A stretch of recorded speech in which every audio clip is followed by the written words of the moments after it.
A'udzubillahi minasyaitonirrajim. Bismillahirrahmanirrahim. Assalamualaikum warahmatullahi wabarakatuh dan salam sejahtera, selamat hari raya kita ucapkan kepada anda yang dapat hadir bersama kami dalam program Sembang SME pada pagi ini. Selamat datang dan terima kasih di atas kesudian tuan-puan pada pagi ini. Dan saya Muhammad Zaki Al-Jalil Alwi merupakan moderator anda, dan topik yang kita kongsikan pada pagi hari raya Aidilfitri pada ini cukup menarik ya tuan-puan, berkaitan dengan kenapa perlu wasiat sedangkan ada hukum faraid. Itu tajuk yang cukup menarik berkaitan dengan harta-harta bersatu, insya-Allah. Dan sedikit makluman berkaitan dengan penceramah kita pada pagi ini, itu Encik Ahmad Fusyari bin Ahmad Syafi'i, berasal daripada orang utara sana, utara mana sikit atas pada Selangor lah. Alright, berpengalaman, beliau kini bertugas di Amanah Raya Berhad. Cukup lama, iaitu hampir 26 tahun. Wow, cukup berpengalaman. Berpengalaman dalam bidang berkaitan dengan membincangkan perbezaan pengaturan masyarakat terhadap perkara-perkara seperti pengurusan harta pusaka ataupun amanah, wasiat, hukum dan perancangan, hukum faraid dan juga harta sepencarian. Ya, orang cukup berpengalaman ya pada pagi ini penceramah kita. Dan Jemaah Syahri merupakan pernah memberikan ceramahnya kepada pelbagai agensi ya di syarikat di sisi awam dan juga swasta, juga di hospital-hospital awam dan juga swasta, bengkel Jabatan Agama Islam setiap negeri. Wow. Dan di Kuala Lumpur ni memang penuhlah dengan Dewan Rayanya, dengan di Tenaga Nasional Berhadnya dan pelbagai agensi di seluruh Malaysia. Alhamdulillah. Assalamualaikum, Cik Mak Busyari. Salam. Hayal Selamat Hari dengan Raya, Cik Mak Busyari. Selamat Hari Raya kita. sama kita. Alhamdulillah. Ini merupakan kali kedua kita bersama dengan Cik Mak Busyari yang kita berkongsikan dengan tajuk yang cukup menarik, iaitu kenapa perlu membuat wasiat sedangkan ada hukum faraid. So dengan itu, dalam menghalang masa, saya serahkan kepada Encik Ahmad Busyari. Silakan, Cik Ahmad. Okay, Assalamualaikum semua. Rabbi syahli sadri wa sirri amri wa yaqu qauli. Bismillahirrahmanirrahim. Selamat Hari Raya sekali lagi juga daripada saya. Salam Jumaat. Kita sama-sama kita berdoa kepada Allah agar diberikan kekuatan dan rahmatnya untuk kita menjalani kehidupan yang sangat mencabar ini. Ya. Kepada yang dah start puasa 6, tahniah saya ucapkan. Juga saya yang dihormati peserta webinar kali ini, begitu juga dengan Cik Zaki, Puan Fauziah serta pegawai lain yang sama-sama mengurus dan terlibat dalam penganjuran webinar kali ini. Jadi saya nak share skrin sekejap. Jadi ini kali kedua kami dijemput untuk bersama-sama dalam program webinar kali ini untuk semua yang terlibat lah yang di dalam webinar kali ini kan. Jadi saya akan dibantu oleh Encik Syafiq Ikhwan. Beliau akan membantu saya untuk mengumpul semua soalan-soalan daripada tuan-puan. Sila masukkan soalan tuan-puan di dalam chat box dan Encik Syafiq akan dari masa ke semasa dia akan kumpulkan, dia akan serahkan kepada saya dalam bentuk printing lah, bentuk printed. Okey. Jadi kami juga nak sama-sama juga dengan PNB untuk berkongsi hadiah. Kan? Jadi kita juga ada soalan yang akan diberikan nanti di penghujung oleh moderator. Jadi kepada tiga peserta yang terpantas akan mendapat hadiah misteri yang sangat istimewa daripada Amanah Raya. Okey. Jadi tanpa berlengah lagi, kita akan terus kepada program di mana topik yang diberikan pada saya sangat menarik, dan topik kali ini menekankan berkenaan dengan wasiat. Kenapa perlu wasiat sedangkan ada hukum faraid? Okey, jadi sebelum saya nak meneruskan ke slide, saya suka menggunakan slide. Jadi kita dapat flow yang cantik dari satu slide ke satu slide. Jadi saya nak berkongsi pengalaman nak katakan waktu saya berziarah lah, berhari raya di rumah ke rumah-rumah yang saya kenal lah, saudara mara lah apa semua. Jadi saya menziarahi satu rumah yang di satu kawasan elit, di mana tuan rumah dia seorang wanita yang tak berkahwin. gaji tinggi, gaji mahal lah maksudnya kan. Seorang yang tidak berkahwin, ada anak angkat seorang, rumah 600,000, masih muda lagi, jauh muda pada saya, masih muda lagi, muda belum, baru dalam lebih kurang 30, awal 30-an lah, awal 30-an. Okey. Ada rumah 600,000, ada apartmen yang beratus ribu juga, yang mahal. Jadi dia dah mula terfikir, dengan rumahnya, hutang kereta, hutang insurannya, dan dia juga ada didiagnoskan peringkat awal, kanser peringkat awal. Jadi dia beli rumah, bank tak benarkan dia ambil MRTT. Jadi dia sedang menguruskan untuk membeli insurans yang tidak cover, yang tidak memerlukan medical check up, medical report, medical check up kan. Jadi dia sedang berusaha. Sedangkan rumah telah dijual, telah dibeli 600,000, masih hutang lah kan. Jadi dekat sini dia terfikir. Dia ada beradik, ibu dia masih sihat, ada hutang, ada kerjaya, ada anak angkat.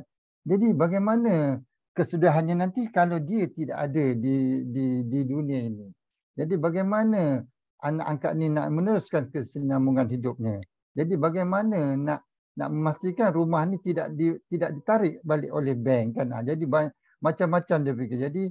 Jadi dia kata syukur sangatlah datang ni dapat saya nak bertanya. Akhirnya saya di samping saya menziarah, samping itu juga saya berceramah dengan dia kan. Ibu dia dengar saja kan. Jadi inilah salah satu mengapa saya sangat teruja apabila diberi topik yang begini. Kenapa perlu ada wasiat sedangkan ada hukum faraid kan. Satu lagi saya nak berkongsi berkenaan dengan cerita dalam ni lah. Okey. Saya nak berkongsi cerita mungkin dalam awal-awal bulan ni ataupun akhir bulan lepas kan. Mungkin kenal siapa yang kenal saudara yang handsome ni, lelaki yang handsome ni, yang sedang dicium oleh seseorang, iaitu ibu dia, sedang dicium oleh ibu dia, dan sebelah kanan saya ada gambar wanita yang tak bertudung tu, itu ialah isteri dia, bekas isteri lah sebenarnya. Okey, siapa Achraf Hakimi? Achraf Hakimi ni adalah pemain bola sepak Maghribi yang nama dia sangat menonjol waktu Piala Dunia baru-baru ini. Kan? Apa cerita sebenar berkenaan dengan bekas isteri Achraf Hakimi, gigit jari, semua harta atas nama ibu? Apa cerita sebenar dia? Okey, kita tengok di mana bekas isteri dia telah memfailkan tuntutan penceraian ke atas Hakimi. Hakimi adalah pemain yang ke-6 termahal di Afrika dengan pendapatan 1 juta seminggu. Kan? Jadi bekas isteri ni adalah seorang artis yang 12 tahun lebih tua daripada Hakimi, dan mungkin dekat sini Hakimi telah nampak sesuatu yang boleh berlaku di dalam rumah tangga dia, di dalam perhubungan perkahwinan mereka kan. Jadi Hakimi dia telah merancang dan telah meletakkan semua hartanya di atas nama ibu dia. Jadi bila dia bercerai, ada tuntutan harta seberceraian daripada bekas isteri dia. Akhir mahkamah kata tak boleh diteruskan kerana Hakimi tidak punya harta langsung. Cuba bayangkan bagaimana boleh berlakunya sebegini. Adakah ini adalah satu perbuatan yang betul dalam perhubungan perkahwinan? Saya pun tak pasti kan. Tapi apa yang kita nak menariknya dalam cerita Hakimi ini, apa yang kita nak ambil tauladan daripada ini ialah persediaan Hakimi ini. Dia bukan memindahkan harta dia kepada ibu dia, bukan satu-satunya jalan penamat kepada kehidupan Hakimi. Hakimi kena membuat satu lagi perancangan, iaitu membuat wasiat. Sebab apa? Jika ditakdirlah Hakimi ni meninggal awal, apa akan jadi kepada harta berkenaan? Kerana Hakimi punya 2 orang anak. Ini 2 orang anak daripada perkahwinan yang dengan si inilah si bekas isteri tadi, Hiba Abuk tadi. Jadi apa akan jadi kepada anak Hakimi kalau Hakimi ini meninggal awal daripada ibu? Ataupun mereka ni meninggal serentak. Contohnya Hakim ni bawa ibu dia pergi tuntun bola sepak kan. Tiba-tiba accident contohnya. Kedua-dua meninggal. Jadi apa akan jadi kepada dua orang anak kepada Hakimi tadi? Dekat sinilah yang Hakimi perlunya ada satu lagi perancang iaitu dia perlu membuat wasiat.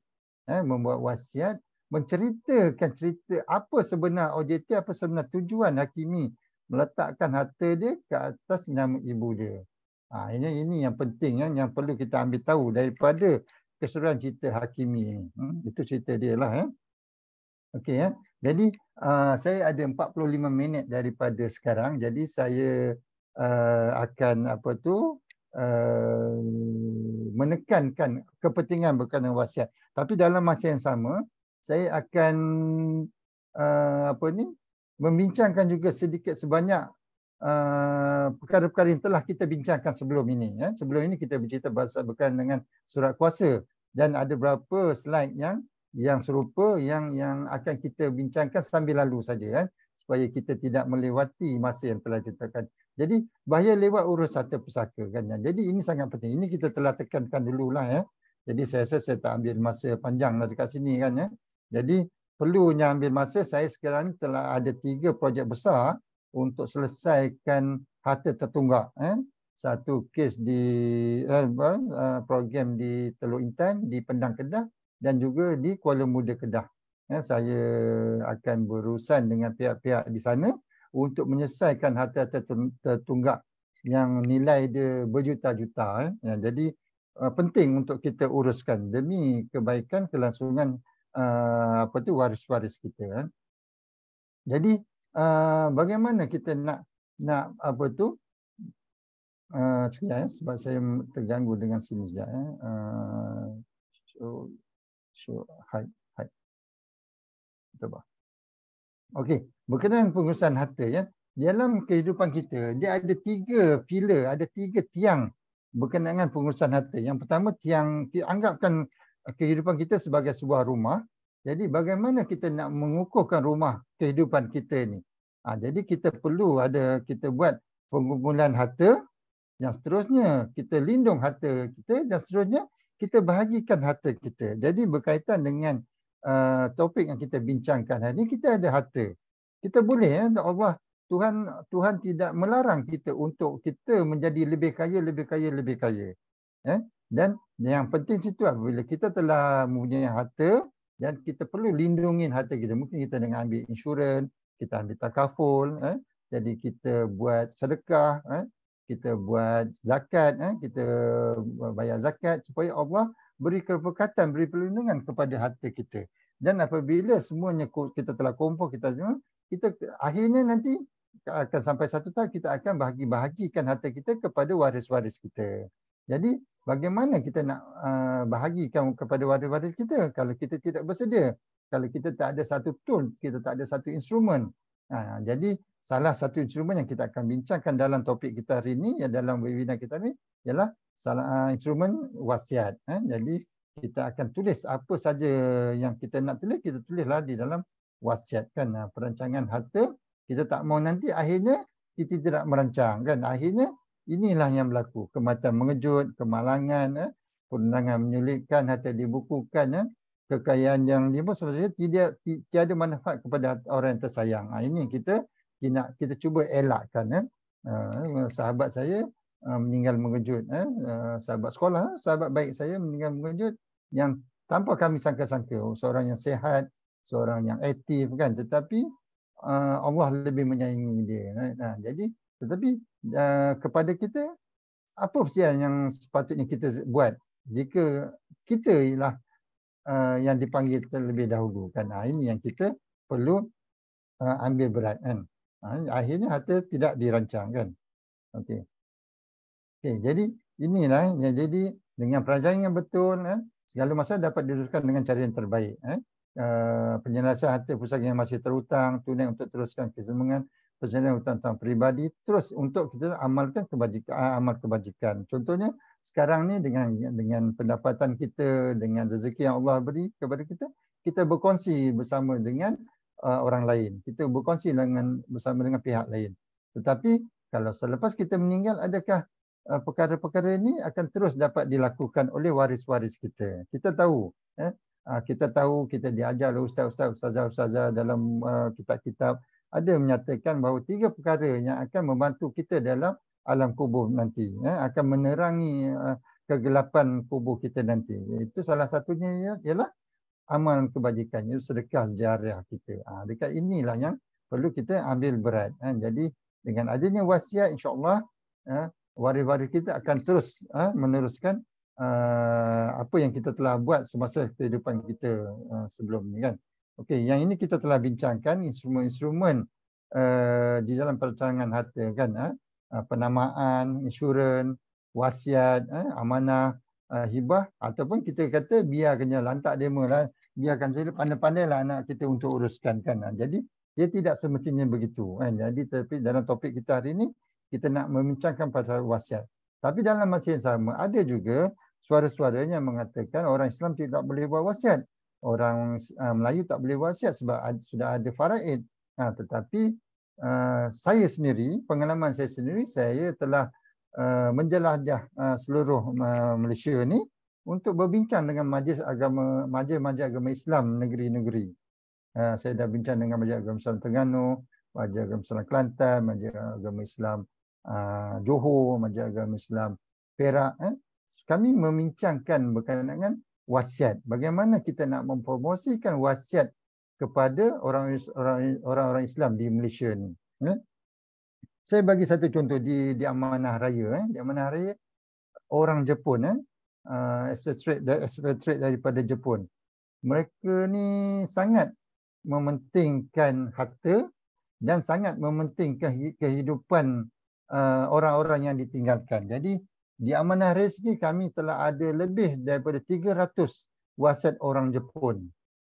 Wasiat orang Jepun yang mereka tahu, kalau mereka sedar kalau mereka meninggal sekarang ni di Malaysia contohnya, bagaimana mereka nak pastikan harta-harta di Malaysia ni dapat dibawa balik ke Jepun. Dekat sinilah alhamdulillah ada kerjasama kami dengan satu pihak di mana kami dapat mempromosikan wasiat kepada expatriate Jepun ini.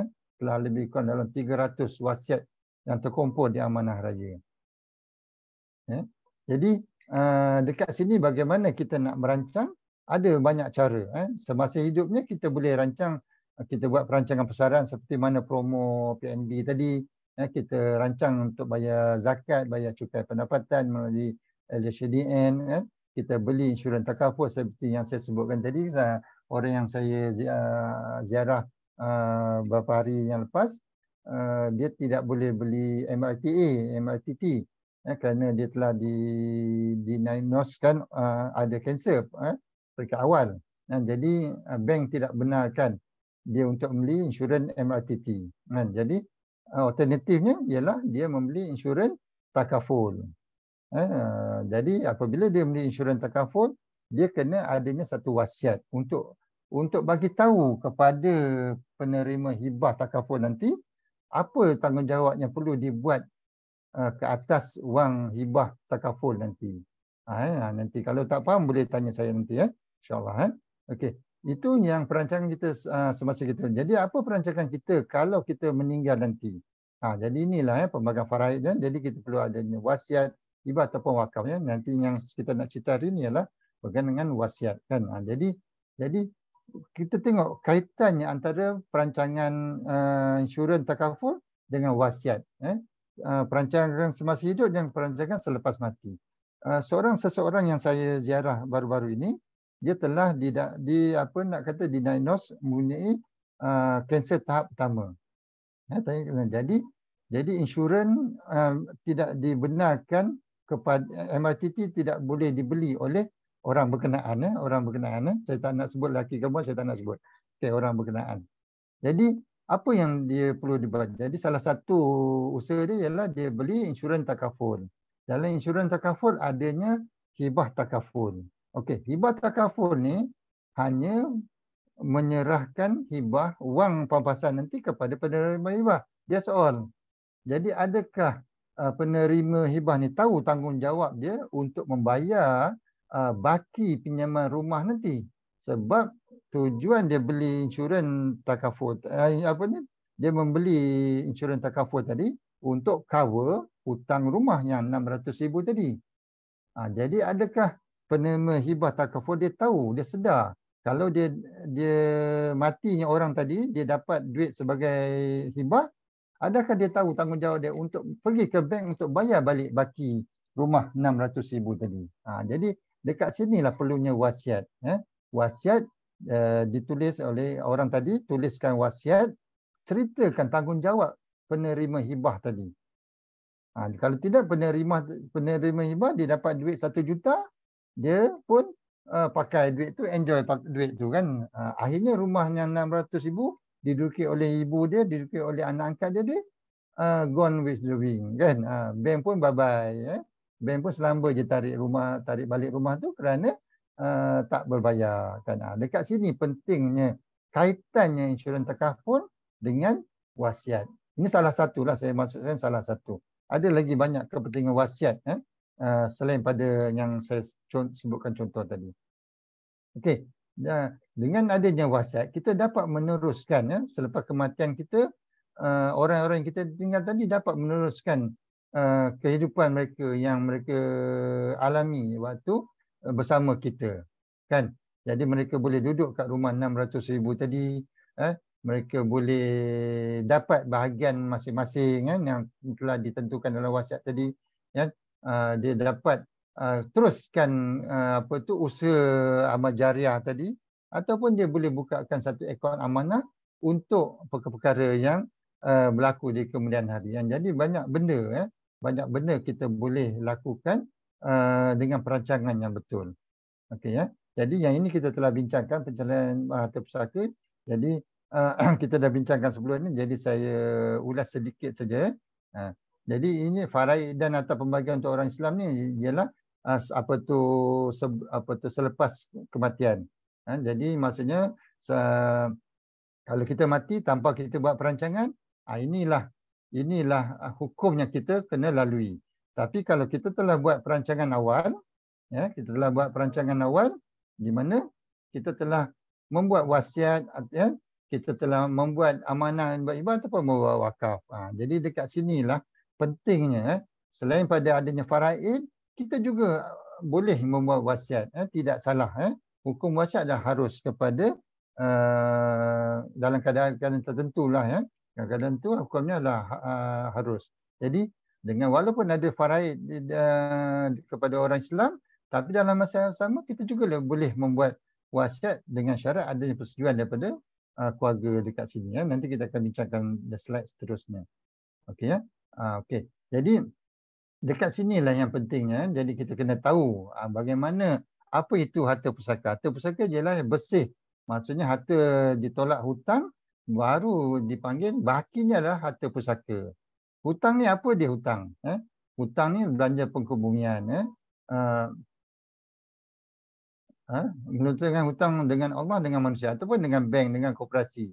Dekat sini wasiat ditunaikan, amanah dipulangkan, harta sebenarnya. Dekat sinilah kita tulis wasiat, kita bagi tahu kepada siapa kita berhutang, dengan bank mana kita berhutang, dekat kredit mana kita ambil. Dekat sini itu yang pentingnya adanya wasiat. Walaupun faraid itu ada, sebab kita kena tahu faraid ialah hak individu waris-waris. Jadi saya akan ulaskan lepas ini. Maksudnya kalau saya mati, contohnya siapa waris-waris saya? Waris saya ialah bapa saya, ibu saya, suami isteri saya dan anak-anak kami. Jadi dekat sini masing-masing telah ada hak masing-masing. Ada bahagian faraid masing-masing. Bapa ada 1/6, ibu 1/6, isteri saya 1/8, baki ialah anak-anak saya. Mereka dapat hak masing-masing. Katalah saya ada anak angkat. Anak angkat saya tidak dapat dalam hal ini. Seperti yang saya bagi contoh orang tadi kan. Si A lah, saya kata si A lah tadi. Saya bagi contoh yang si A yang rumah 600,000 tadi. Dia ada anak angkat, dia tidak berkahwin. Dia ada ibu seorang. Ada adik-beradik lain lah. Ada adik-beradik yang bagus, ada adik-beradik yang kerja biasa-biasa. Ada bawa Grab yang seorang tu. Seorang tu bawa Grab yang saya ingat. Okey. Jadi dekat mana kepentingan wasiat di sini? Walaupun masing-masing telah adanya faraid. Dekat sini pentingnya ada wasiat itu kepada anak angkat tadi. Hutang rumah tadi. Insurans takaful tadi. Rumah di selain yang dia tak boleh jual sebabkan harganya tak cantik. Dia kata tak cantik. Dia kata harga tu dia mengapa tak dijual rumah sana supaya lebih mudahlah urusan dia nanti. Dia kata rumah tu tak harga dia tak cantik. Harga dia tak cantik jadi dia belum bersedia untuk jual rumah tu.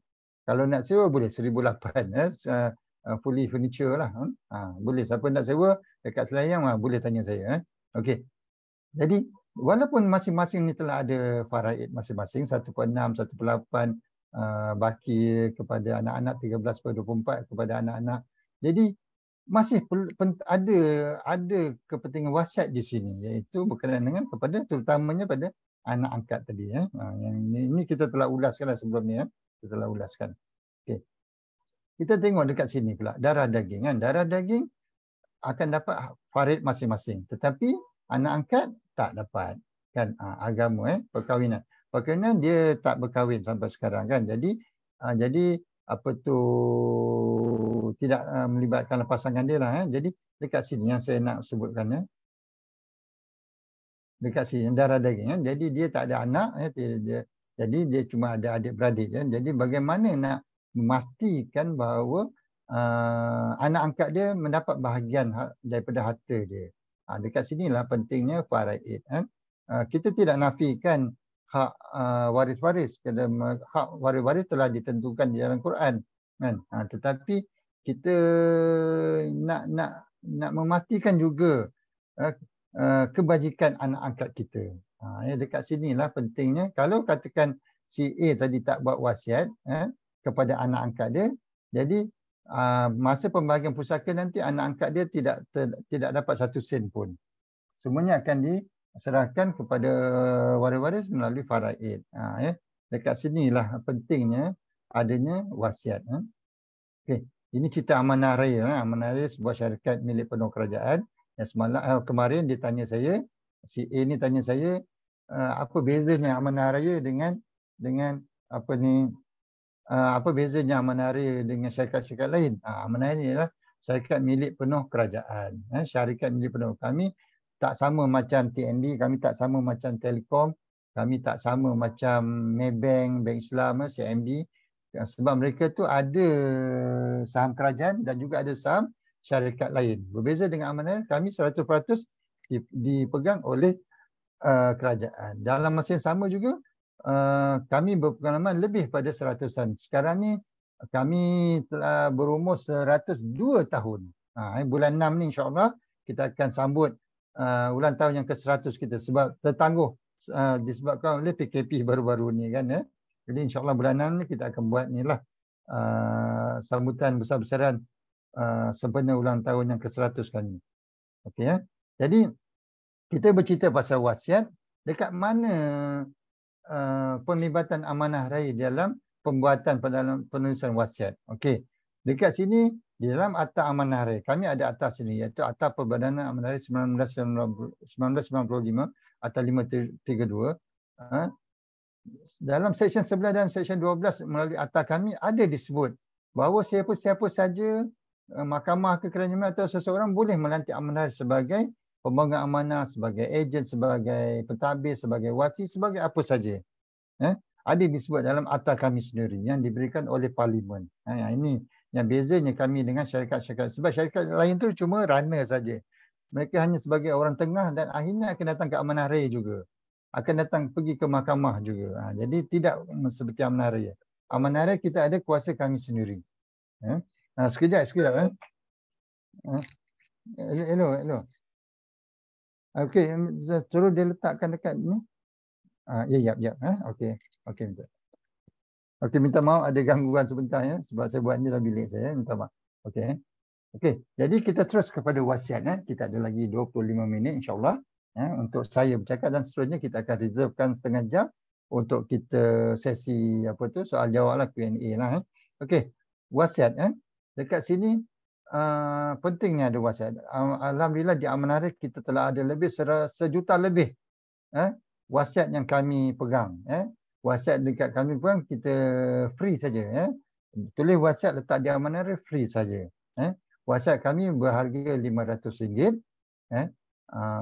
Jadi yang itu WhatsApp asas, kita panggil WhatsApp asas. WhatsApp asas kami berharga RM500. WhatsApp asas ni lebih kepada bukan waris. Kepada anak angkat, kepada rumah anak yatim, kepada masjid, kepada rumah orang tua-tua, kepada mana-mana lah NGO, kepada berharga RM500 kan. Jadi kalau dia nak buat lebih lengkap, lebih detail seperti si A tadi, dia nak cerita pasal rumah dia berhutang, rumah dia nak cerita pasal insurans takaful dia, itu kita panggil WhatsApp komprehensif.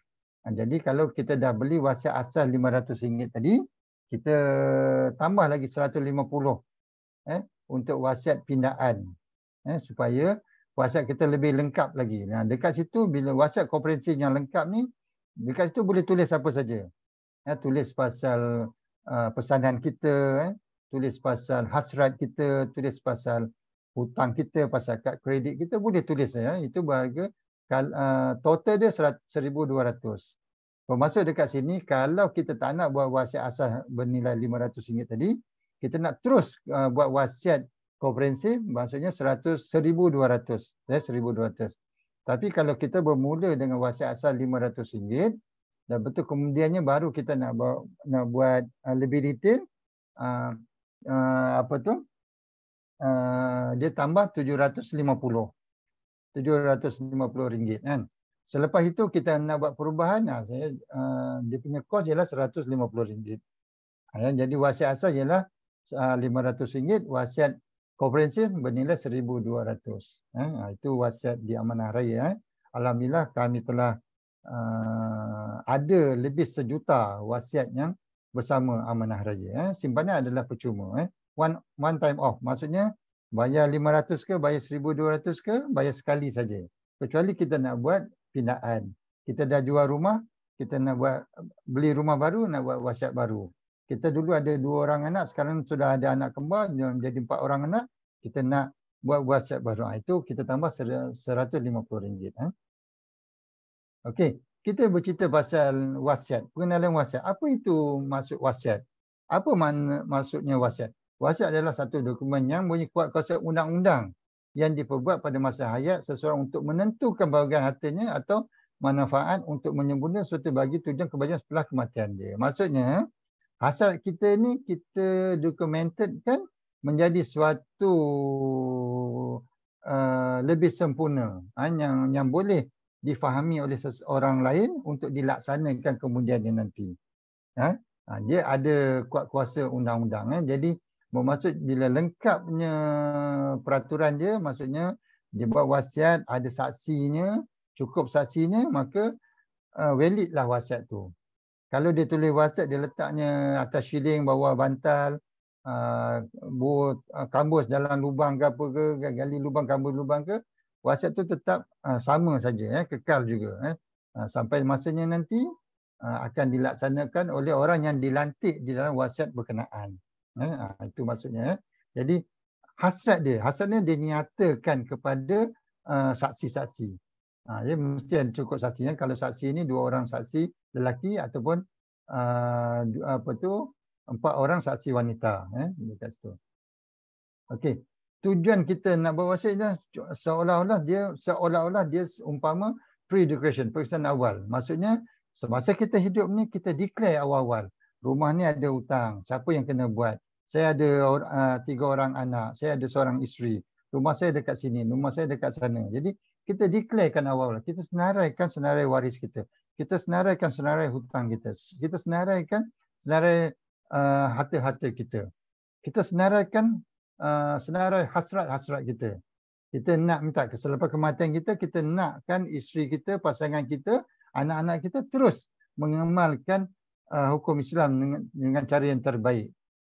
Kita minta mereka baca Yasin setiap Jumaat. Kita terpulang.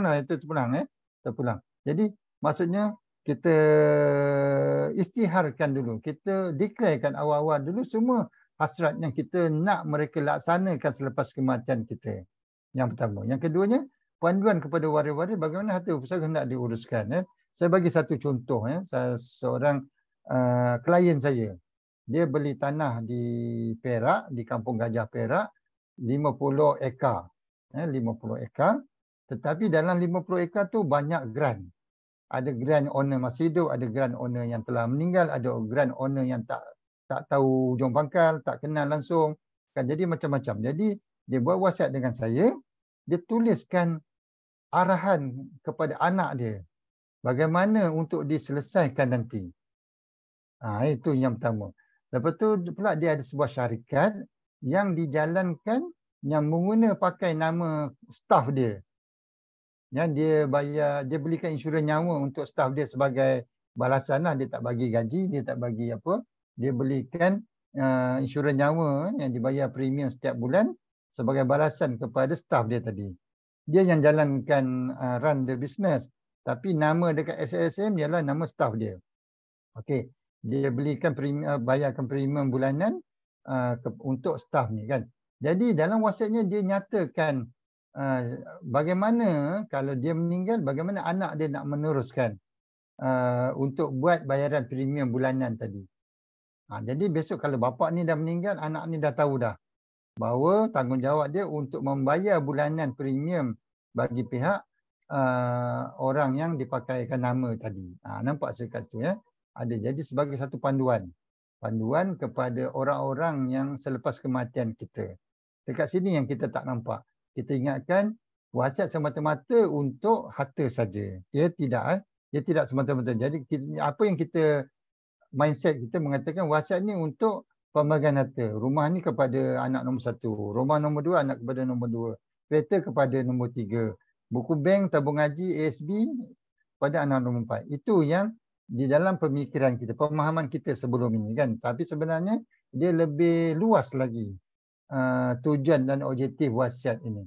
Yang pertama, yang penting ialah panduannya dan cara mana waris-waris kita nak laksanakan wasiat kita nanti. Okey. Jadi dekat sini saya dah bincangkan sebelum ini di mana wasiat di Malaysia ni dibagi kepada dua.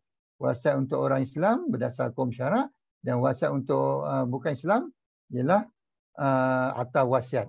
Atau wasiat. Okey. Alhamdulillah saya telah ada soalan yang ni. Soalan daripada sahabat kita dalam chat box. Isteri, ibu bapa, anak sudah tiada. Harta sementi jatuh adik-adik ke? Kalau sementi buat wasiat pergi pihak ketiga boleh ke? Okey, nanti insya-Allah saya akan jawab soalan ni. Jadi maksudnya seolah-olah si penanya ni bertanya, kalau seorang tu ibu bapa, anak pun tak ada, kalau dia mati harta dia pergi ke mana? Pada adik-beradik ke? Kalau dia boleh buat wasiat macam mana? Itu kita akan cerita. Saya akan bincangkan sikit lagi nanti. Okey. Okey. Di Malaysia tadi saya dah sebutkan tadi. Kita ada dua jenis undang-undang untuk wasiat. Wasiat pertama untuk orang Islam berdasarkan hukum syarak. Yang keduanya atau wasiat untuk bukan Islam. Bukan untuk bukan Islam. Dia bentuk civil. Atau wasiat untuk civil. Untuk civil. Jadi kalau kita orang Islam ni, kita inilah hukum syarak lah. Okey. Apa perbezaan wasiat Islam dengan wasiat bukan Islam? Wasiat Islam boleh dibuatkan secara ikrar, secara lisan. Ini kita dah bincangkan sebelum ni lah. Tapi untuk bukan Islam, dia mesti secara documented. Print ke, tulis kat baju ke, tulis kat dinding gua ke, kat belakang pintu ke, asalkan bertulis. Itu kita dah bincangkan sebelum ni lah. Okey. Jadi dekat sini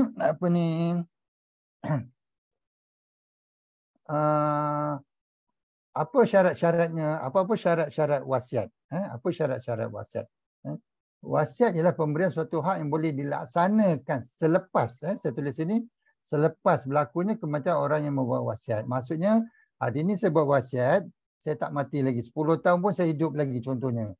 Lepas tu saya tak mati-mati lagi kan. Saya buat wasiat baru. Jadi masuk wasiat baru tu, selepas tu saya mati, maksudnya wasiat terletas akan terpakai. Wasiat yang sebelum-sebelum ni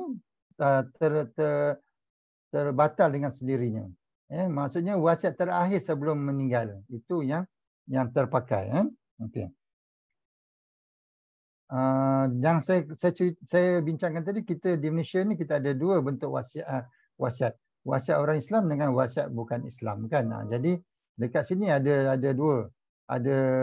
Saya bezakan apa perbezaan antara syarat wasiat Islam dengan syarat wasiat bukan Islam. Kalau bukan Islam ni dia mutlak kepada siapa saja dia nak buat, terpulang pada dia. Nak bagi pada siapa, nak bagi berapa banyak, tak ada masalah.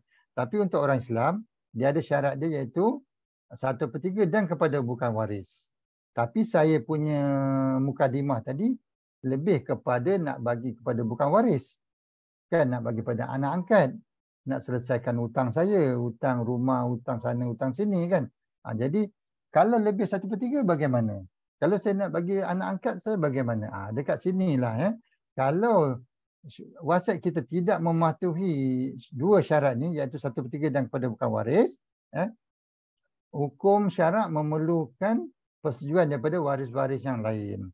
Contohnya si A tadi, si A yang saya kata ada rumah 600,000 tak berkahwin, tak ada anak angkat tadi kan, si A tadi saya bagi contoh si A. Kebetulan pula nama dia pun start dengan A kan. Saya pula silap. Si X lah, tak apalah, saya kata A lah. Kebetulan pula, kebetulan. Okey. Si A tadi dia ada anak angkat. Okey. Dia nak bagi 1/3 daripada harta dia kepada anak angkat dia. Okey. Adakah perlu persetujuan waris? Jawapannya tidak perlu. Sebab apa tidak perlu? Sebab kedua-dua syarat dipatuhi. Anak angkat tadi bukan waris dan dia nak bagi 1/3 saja. Jadi mematuhi kedua-dua syarat wasiat Islam. Jadi tak perlunya persetujuan waris. Tapi kalau si A tadi dia nak buat lebih daripada 1/3, boleh. Syarat pertama okey, iaitu bukan waris, okey dah. Syarat yang kedua ni dia nak bagi lebih daripada 1/3. Yang itu perlunya persetujuan waris. Tapi banyak mana nak perlu? Yang lebih daripada 1/3. Contohnya harta si A tadi 100,000. Contohlah. 1/3 bersamaan dengan RM33,000. Tetapi si A dia nak bagi RM50,000. Bermaksud RM33,000 tak perlunya persetujuan, boleh bagi terus kepada anak angkat tadi. Dah comply, dah fulfill dah comply dah dua syarat ni. Tapi ada baki RM17,000. Persetujuan tu ada atas RM17,000, bukan di atas RM50,000. Dekat situ ini kena tahu. Bukannya persetujuan waris ke atas RM17,000, iaitu baki daripada setelah ditolak dengan 1/3. Kan perlukan persetujuan waris kan. Jadi kalau kata waris tak setuju, no, kami tak setuju, kami nak ikut faraid juga. Contohnya kami nak ikut wasiat Islam juga. Okey, tak apa. Bermaksud 1/3 RM33,000 amanah akan serahkan juga kepada anak angkat. RM17,000 kita akan masuk balik kepada bahagian waris. Sebab apa? 1/3 hak waris, 1/3 hak bukan waris, 2/3 hak waris. Jadi RM17,000 tu kami akan masuk balik dalam 2/3 tadi. 2/3 hak waris. Jadi dekat sini. Jadi perlulah kat sini. Jadi sebelum ni kita buat wasiat asas RM500. Lepas tu kita rasa kita nak buat kita nak buat lebih detail. Kita nak buat lebih detail. Jadi kita bayar tambahnya RM750 kan. Kita dah buat tu, kita nak buat lebih lagi, nak tukar pula. Jadi maksudnya wasiat pindaan, wasiat pindaan harga dia ialah RM150.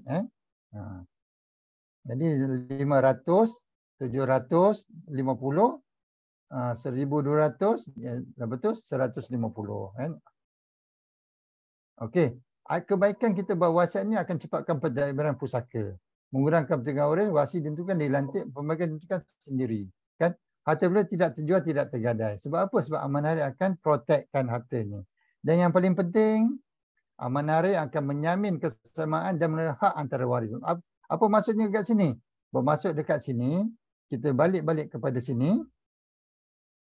Yang mana-mana waris yang tak setuju selain daripada dua syarat ni, akan kembali balik kepada waris. Jadi dekat sini yang kami pertahankan hak waris. Jadi maksudnya kalau waris tak setuju, kita akan pastikan Bahagian tak setuju tu akan kembali balik ke dalam 2/3 bahagian waris. Okey. Okey. Wasiat, apa itu wasiat? Apa itu wasiat? Wasiat adalah satu dokumen di mana pewasiat mencantumkan hasratnya untuk bagaimana hartanya hendak ditadbir selepas kematian dan siapa yang akan mentadbirnya nanti. Kan yang dekat sini lah penting. Dekat sini pentingnya wasiat, di mana kita nyatakan dalam wasiat bahawa kita nak melantik seseorang sebagai kita nak melantik amanah raya sebagai pentadbir. Jadi selepas kematian kita nanti, amanah raya akan uruskan nanti. Kan dekat sini yang walaupun kita adanya faraid, kita kena ingat faraid adalah hak individu. Hak individu ke atas harta bersekabukan. Jadi kalau katakan dia tak ada masalah lah. Kita kembali balik kepada sini. Kita kembali balik kepada sini. Okey. Jadi bagaimana amanah raya akan uruskan seseorang Islam yang punya wasiat, sedangkan farid ada kan? Okey. Jadi kita kembali balik contoh yang tadi dia nak si A tadi nak menyerahkan 50% daripada hartanya melalui wasiat kepada anak angkat dia tadi kan. Okey. Jadi di dalam wasiat bersama amanah raya hanya ada nama anak angkat, tidak ada nama isteri, tidak ada nama ibu, tidak ada nama bapa, tak ada nama adik-beradik, tak ada nama siapa semua. Kan hanya nama anak angkat saja, contoh saja kan. Tapi bila meninggal, amanah raya kami akan panggil semua waris-waris. Walaupun nama waris-waris tadi tak ada dalam wasiat. Mana kami tahu melalui CJ Faraid lah. Okey.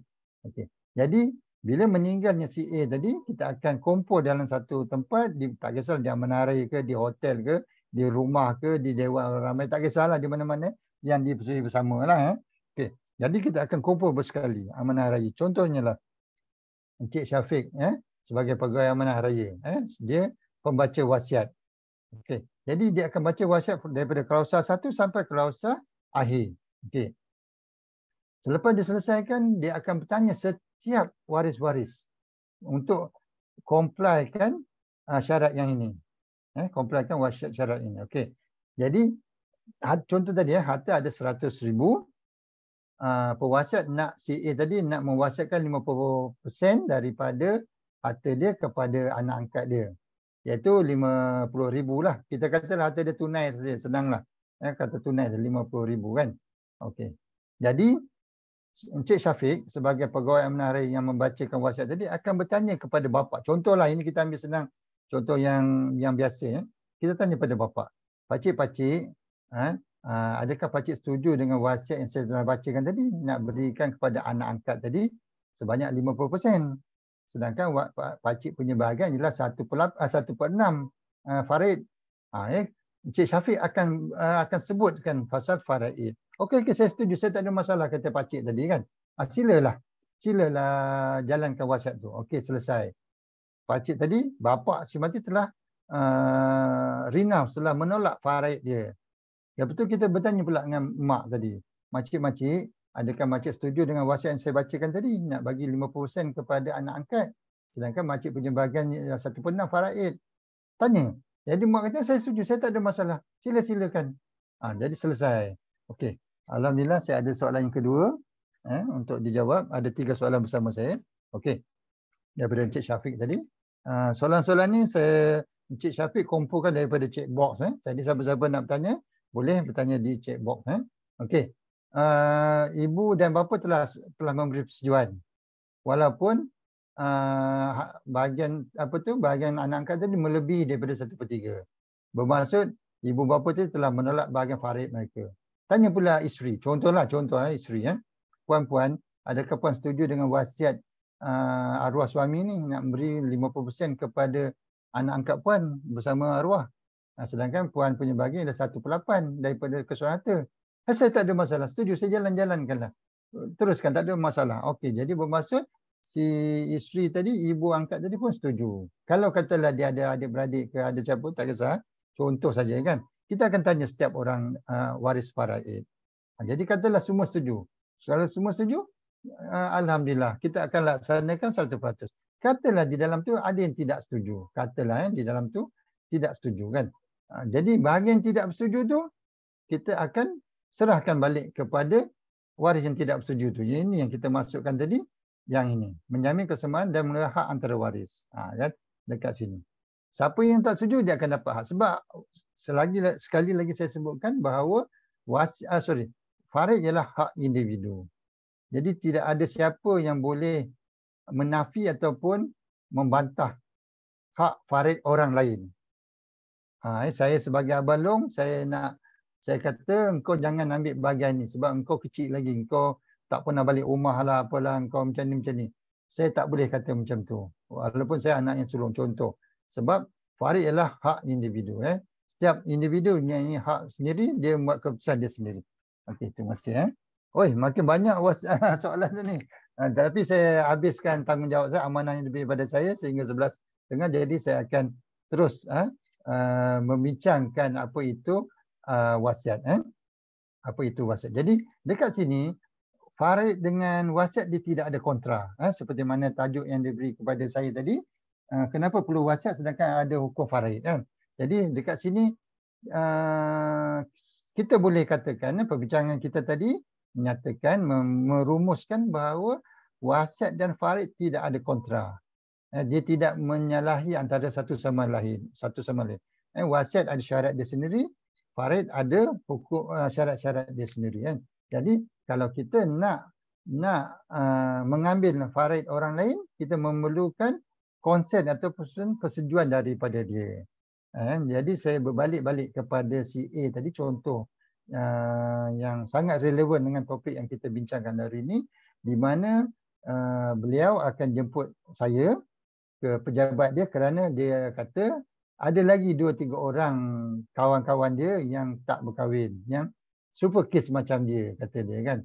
Alhamdulillah gaji besar, dan macam kita biasa dengar peribahasa Melayu mengatakan besar periuk besarlah keraknya kan. Jadi komitmen dia pun tinggi. Jadi dia risau dengan ada simptom kanser dalam badan dia, dengan bank tidak benarkan dia mengambil insurans rumah, dengan dia tiada waris lain selain pada ibu dia dan adik-beradik kan. Dan dia ada anak angkat yang masih kecil kan. Jadi dia ingin menjemput saya untuk datang ke pejabat dia untuk bercerita lebih lanjut. Okey, yang pertama. Yang keduanya, dia ada menyatakan, betul ke orang kata kalau saya mati, semua harta saya akan pergi kepada amanah raya. Dia kata dia dengar macam tu. Saya kata dekat mana dengar? Dia kata memang biasa dia dengar. Sebenarnya tak betul. Tak betul sama sekali. Dia kes pusaka yang datang ke amanah raya hanya datang kalau kita buka fail dengan amanah raya ataupun diperintahkan oleh mahkamah. Dia tidak akan datang sendiri. Maksudnya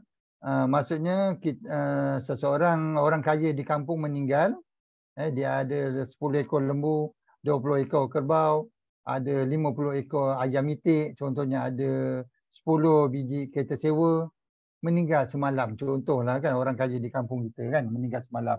Adakah amanah raya datang bawa traktor, datang bawa tow truck, nak tarik kereta, nak tarik tarik lembu kerbau, bawa sangkar besar nak kumpulkan ayam itik, kan tak pernah kan.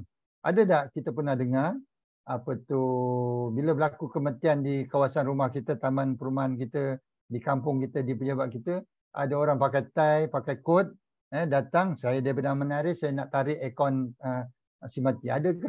Tak pernah kita dengar kan. Dekat sinilah yang dia risau kan. Dia risau dan alhamdulillah dia dah faham sedikit sebanyak. Dia kata dia memang cadang kalau macam tu dia cadang nak buat wasiat. Walaupun dia masih ada adik-beradik, ada ibu, bapa dah meninggal, ada ibu, ada adik-beradik.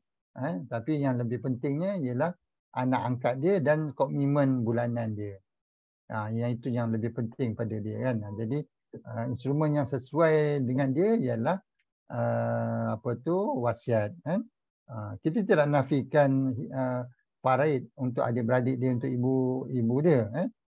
Nanti kita akan bincang bersama-sama, iaitu di mana amanah raya bila berlakunya kematian, amanah raya dimaklumkan berlakunya kematian, Jadi amanah raya akan berbincang dengan semua waris-waris.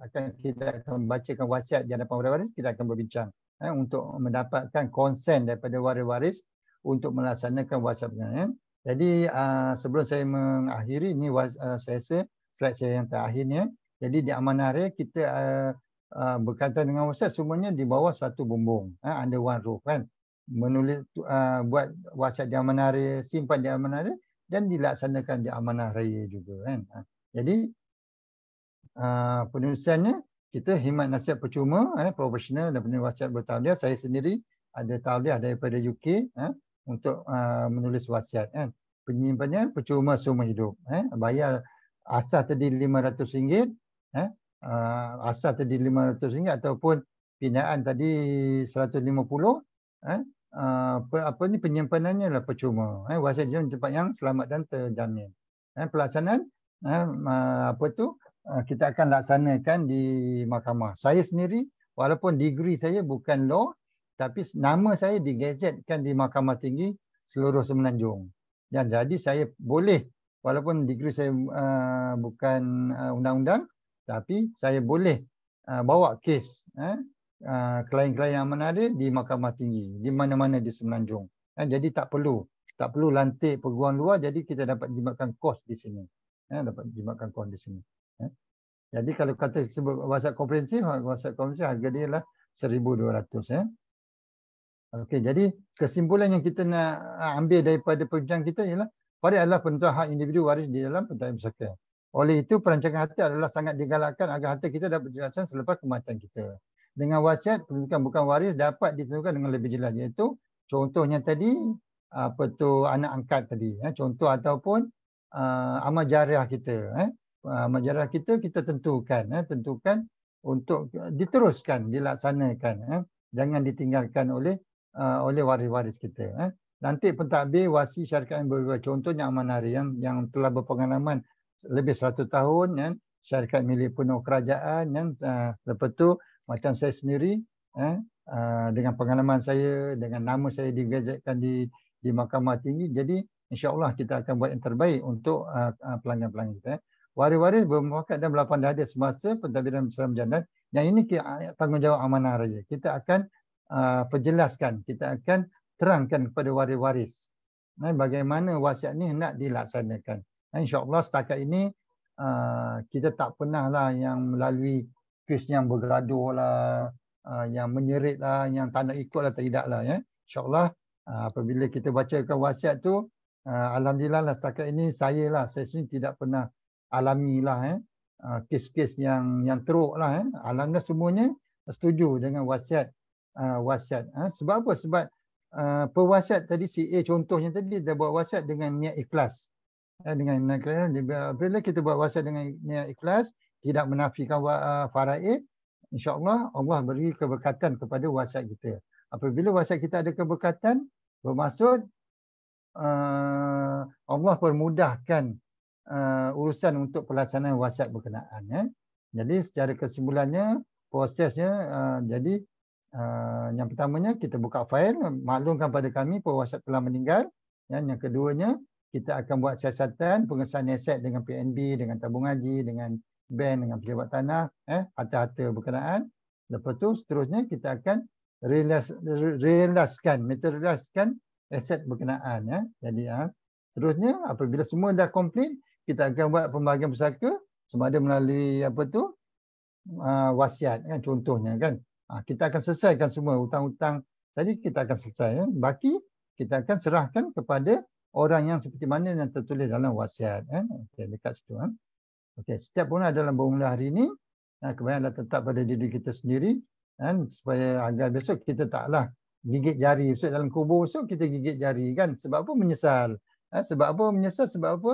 Sebab kita tak buat perancangan dengan betul. Anak berantakan di atas muka bumi. Lagi satu, kubur kita gelap gelita. Sebab apa? Kita terlupa pasal amal jariah kan. Tak ada spotlight tak ada bateri yang nak menyalakan spotlight kita dalam kubur kita besok kan. Ini yang kita tak nak. Jadi akhir slide saya, ada kontak number saya Ahmad Pushari dengan Cik Syafiq, pembantu saya sekarang ni. ada nombor handphone kami, ada nombor email kami. Boleh email pada kami jika nak pendengar yang lebih lanjut. Jadi saya rasa saya dah sampai ke sini. Jadi saya kembali balik kepada Cik Zaki. Terima kasih. Assalamualaikum. Waalaikumsalam warahmatullahi wabarakatuh. Cik Ahmad Busyari, terima kasih di atas perkongsian. Okey, Cik Ahmad Busyari, kita pergi kepada sesi Q&A kita. Soalan yang pertama datangnya daripada Michelle Audrey. Pertanyaan, isteri, ibu bapa dan anak sudah tiada. Harta si mati jatuh ke adik-beradik ke? Kalau si mati buat wasiat, adakah ini pergi ke pihak ketiga? Boleh ke? Silakan Cik Ahmad Busyari. Okey, terima kasih kepada Cik Zaki sekali lagi dan juga tahniah kepada pemenang Cabutan bertuah. Cabutan bertuah tadi. Okey. Saya terus ini ya. Isteri, ibu bapa dan anak sudah tiada. Harta semua jatuh kat kepada adik. Okey. Jadi dia kalau kita cerita pasal faraid, jadi faraid ni dia sebenarnya dia tidak putus. Dia putus, dia akan sambung, mungkin boleh sepupu boleh dapat, pakcik boleh dapat, kan, dua pupu dan jadi sampai ke lubang cacing lah kan. Okey, jadi kalau kita cerita ini saja bermaksud adik-beradik akan dapat lah. Kan, adik-beradik akan dapat, mereka akan dua lelaki, dua bahagian lelaki, satu bahagian wanita. Contohnya tiga, katalah contoh tiga, saya angkat tangan. Dua lelaki, satu perempuan. Kan, lelaki, jadi 2, 4, 5. Jadi ada 5 bahagian dekat situ. Jadi lelaki akan dapat 2/5 seorang, wanita perempuan akan dapat 1/5 seorang. Total dia 5/5. Okey. Jadi kalau dalam soalan yang pertama ni memang adik-beradik akan dapat. Sebab tak disebut pasangan, mungkin yang ini kita anggap pasangan dia pun inilah ataupun dia tak berkahwin. Jadi kalau pasangan dia ada, sebab dia tak sebut pasangan kat sini kan. Betul. Okay. Jadi kita anggapkan semua dah tak ada lah. Yang ada adik-beradik. Jadi adik-beradik akan dapat. Okey. Jadi kalau dia buat wasiat, dia tetap berbalik-balik macam saya bagi contoh tadi, 1/3 dan kepada bukan waris. Itu syarat dia. Jadi dalam keadaan yang bertanya ni, yang soalan bertanya ni, saya nasihatkan untuk buat wasiat. Memang betul faraid ada untuk adik-beradik tadi. Katalah waridah adik-beradik saja tadi. Okey, tapi dalam masa yang sama, kita juga ada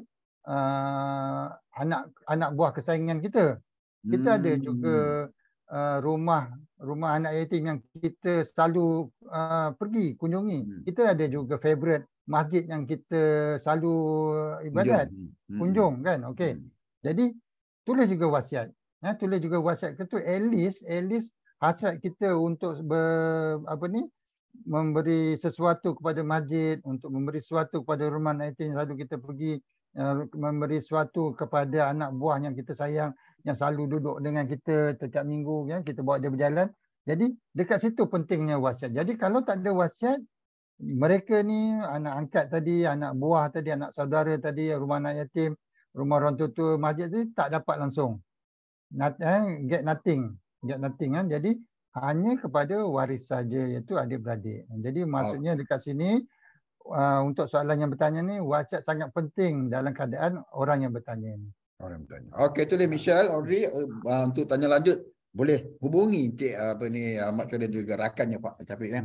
Okey, soalan yang kedua datang dari Siti Fatimah Mior, bertanyakan bagi akaun bersama atau harta atas nama pasangan, bagaimana wasiat dilakukan?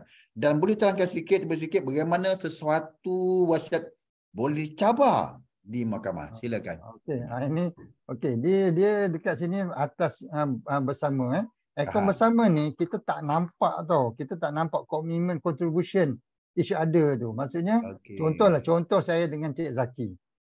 Kami buka akaun bersama katalah dengan Bank Islam lah. Katalah RM100 seorang. Lepas tu saya senyap. Setiap bulan Cik Zaki saja yang masuk 100, total dia jadi 1,000. Tapi saya punya share hanya ialah 100. Kan? Share saya 100 saja, tapi Cik Zaki punya 900. Tetapi on paper dalam buku akaun tak nampak dekat situ. Tak nampak kan? Tak nampak siapa yang bayar lebih, siapa bayar kurang kan? Dekat sinilah yang perlunya adanya wasiat. Memang betul sebab kalau ikut faraid dia straightforward, dia terus akan bagi kira terus, dia straightforward. Tapi dekat sinilah pentingnya ada wasiat. Jadi saya tulis wasiat, saya mengaku bahawa contribution saya hanyalah RM100. Hak saya hanya RM100. RM900 ialah hak Encik Zaki, sahabat baik saja. Jadi kalau saya meninggal, isteri saya tahu. Isteri saya tahu harta pusaka saya hanyalah 100, bukan 500. Kalau tidak, isteri saya anggapkan 500. Separuh-separuh kan. Seekor bersama kan. Dekat sinilah pentingnya wasiat, kita ceritakan cerita sebenar, komitmen masing-masing. Itu yang soalan pertama. Soalan yang kedua, boleh terangkan tak sedikit bagaimana suatu wasiat boleh dicabar? Boleh dicabar di mahkamah. Okey. Jadi kalau kita itu sebabnya pentingnya buat wasiat yang saya kata tadi, kesimpulan tadi, buat wasiat dengan syarikat-syarikat, tempat-tempat yang berwibawa, yang memang terbukti kesahihannya lah. Macam contoh Amanah Raya kan. Contohnya Amanah Raya. Sebab kita akan pastikan segala yang kita buat ni mematuhi undang-undang Islam of course, dan juga undang-undang sivilnya. Jadi tak ada ruang untuk pihak lain mencabar. Jadi untuk wasiat Islam mudah sangat. Mudah sangat untuk kita sahkan, Mahkamah Syariah sahkan wasiat berkenaan. Wasiat tu ada saksi cukup. Maksudnya kalau saksi 2 orang lelaki atau 4 orang perempuan, atau seorang lelaki 3 orang perempuan. Maksudnya saksi, dia punya weightage, dia punya pembagian ialah seorang lelaki bersamaan dengan 2 orang perempuan. Jadi cukup, sebab wasiat Islam hanya boleh secara lisan. Jadi dekat sini tak ada ruang untuk dicabar. Jadi Mahkamah Syariah akan panggil waris, akan panggil saksi. Kalau saksi dah meninggal, Mahkamah Syariah akan panggil Amanah Raya. Sebab dia tahu Amanah Raya buat berdasarkan undang-undang. Jadi kita tak mahu, sebab ada di tempat yang selalu saya dapat laporan ataupun orang waris maklumkan pada saya, waktu buat wasiat semua boleh. Boleh. Bila berlaku kematian, tak boleh. Dekat sini yang kita nak elakkan. Jadi itu. Itu soalan kepada Siti Fatimah. Seterusnya kepada Rina Yusof. Sikit ringkas saja. Bolehkah waris tak setuju dengan nilai 1/3 bahagian? Waris nak semua, kata dia. Boleh ke, Cik Man? Tak boleh. Tak boleh. Tak boleh.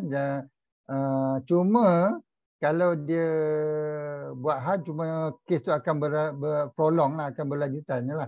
Tapi akhirnya nanti at the end of the case, dia tak boleh cabar juga. Sebab itu memang pasal itu memang syarat dia 1/3 dan kepada kecuali 1/3 kepada waris. Itu dia mesti dua-dua, dia mesti berdua-dua dia. Kalau dia kata 1/2 kepada anak bongsu saya, itu boleh cabar lah. Tapi kalau 1/3 kepada anak angkat saya, tak boleh cabar. Tak boleh cabar. Itu dia Rina.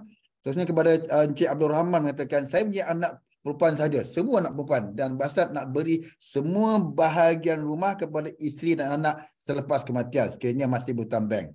Adakah hibah boleh jadi penyelesaian? Mohon nasihat Tuan, silakan. Soalan yang baik tu. Jadi dia ada anak perempuan saja, kan? Dia Basat nak beri semua kepada isteri dan anak-anak selepas kematian. Betul. Dekat sini kena hati-hati niat kita. Kita tak mau niat kita nanti menafikan faraid. Menafikan faraid. Itu sebab saya saya cuba sedaya upaya untuk menunjukkan tidak ada percanggahan. Sebab kita ada anak perempuan saja. Jadi kita nak memastikan semua hati kita dapat kepada anak perempuan dan isteri kita. Kan? Jadi kita tak mau ada timbul dalam hati kita nak menafikan hak faraid. Contohnya dalam satu keluarga, bapa dah meninggal. Katalah si X lelaki ni keluarga dia punya bapa dia dah meninggal. Dia ada anak perempuan saja. Jadi maksud dia tak ada peninding dekat sini. Peninding tu iaitu bapa atau anak lelaki. Bapa Jadi tak nak bapa lagi. dia memang tak ada anak lelaki, yang pertama, yang keduanya bapa pun dah meninggal. Jadi dia tak ada pendinding dalam farid. Apabila dia tak ada pendinding, jadi bermaksud adik-beradik dia akan masuk. Akan Oh. masuklah, akan masuk dari dalam senarai waris. Termasuk ayah, Hmm. adik-beradik lelaki dan adik-beradik perempuan akan masuk. Jadi dia tak mau benda ni berlaku. Jadi dalam Hmm. hati dia, engkau orang jangan harap nak dapat kata aku. Dalam hati dia. Hmm. Itu salah. Seolah-olah dia cuba Okey. menafikan hukum faraid. Sedangkan Hukum hukum faraid faraid. adalah hukum yang paling detail dalam Quran.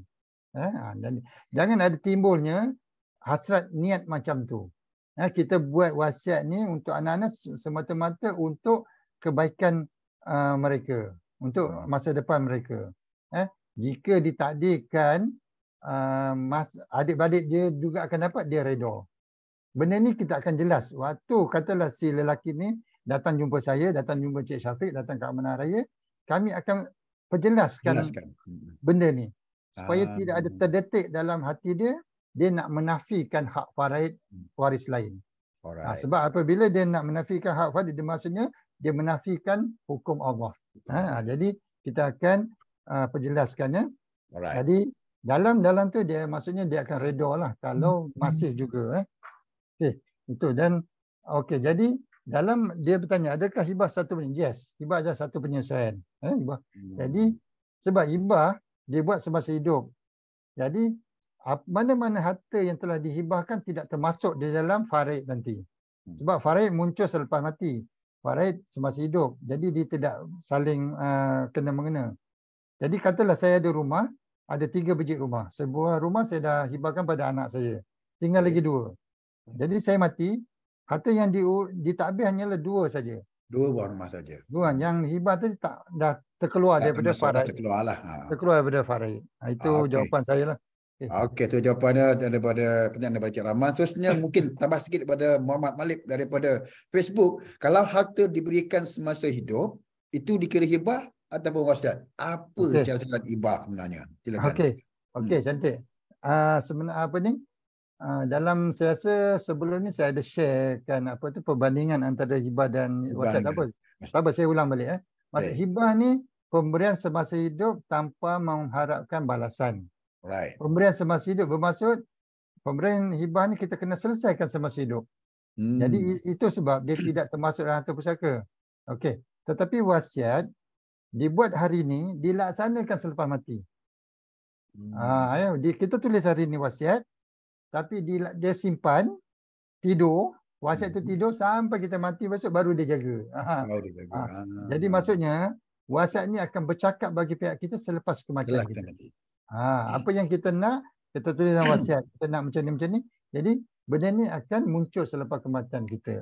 Jadi itu perbezaan dia. Jawapan daripada Cik Asad. Ini soalan daripada Dini kembali kepada chat dalam Zoom kita. Ceritanya saya ada kemuskilan. Si D ni, namanya pun tanya pun Dini. Si D ni inilah anak angkat. Baru tahu dia merupakan anak angkat. Dia baru tahu kes ni. Setelah bapanya sudah meninggal. Okey, tapi ibu masih hidup. Tanah pula atas nama bapa. Soalan saya, boleh ke si D anak angkat ini menuntut tanah tersebut? Mohon pandangan tuan dan apa tindakan yang perlu dilakukan oleh CD. Silakan Dan. Ini soalan yang sangat baik. Seperti yang saya dah share slide saya tadi, dalam faktor pembahagian tadi, faktor pembahagian pusaka tadi, ada disebutkan darah daging. Salah satu tadi darah daging.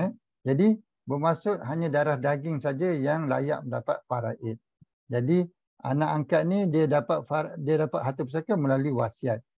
Jadi saya bayangkan soalan ni di mana anak angkat ni nama dia berbinkan bapa angkat. Saya assume macam tu lah. Saya assumekan macam tu. Kita anggapkan anak angkat ni berbinkan bapa angkat. Jadi on paper macam seolah-olah dia boleh menuntut lah dari segi faraid. On paper lah, tetapi tidak. Hakikatnya tidak. Pelaksanaan hukum faraid di Malaysia, kita tidak bersandarkan semata-mata kepada paper. Kepada black and white. Yang menuntut tu adakah ibu dia kena menuntut? Yang dia tidak boleh. Kalau katakan si bapa angkat ni tidak buat wasiat semasa hidupnya, bermaksudnya anak angkat ni tak dapat langsung apa-apa lah. Oh, Maksudnya anak angkat ni tidak boleh menuntut apa-apa ke atas harta pusaka bapa angkat dia. bapa angkat dia. Itu macam saya sebutkan tadi, pelaksanaan pentadbiran pusaka di amanah di Malaysia, pelaksanaan faraidnya tidak semata-mata berdasarkan black and white saja. Dia akan ambil kira juga saksi-saksi. Okey. Mungkin dia anak angkat, tetapi berbinkan bapa angkat.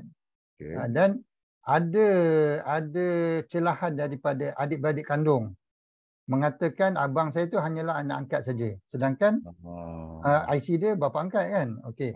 Jadi kita akan panggil saksi, kita akan panggil adik-beradik adik-beradik bapa tadi, kita Bapa akan tadi panggil saudara mara yang tahu cerita sebenar.